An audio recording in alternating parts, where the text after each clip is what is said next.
Hey, welcome back to RamZland. Today I want to show you my amazing diamagnetic levitator. Check this out.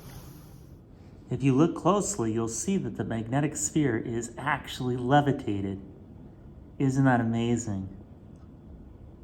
How on earth is this possible?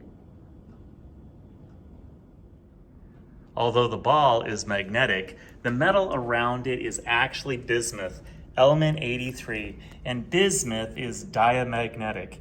What that means is it repels the magnetic field around it.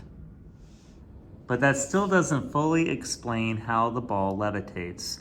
So if the bismuth around the ball is repelling the magnetic field of the ball itself, what's attracting the ball upward? Well, if you go to the top of the column, there's another magnet on top that's adding just enough attraction to pull the ball upward, while the bismuth around the ball in the gap is repelling that magnetic field. It has to be just the right distance from the magnet for it to levitate. You can also experiment with different sized magnets, different shapes,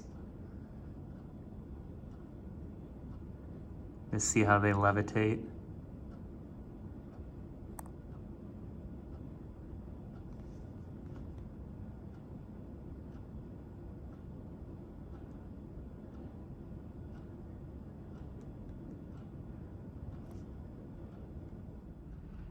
But bismuth is not the only diamagnetic metal, although it's the strongest. There are others like mercury, gold is diamagnetic, copper is diamagnetic, even water is diamagnetic.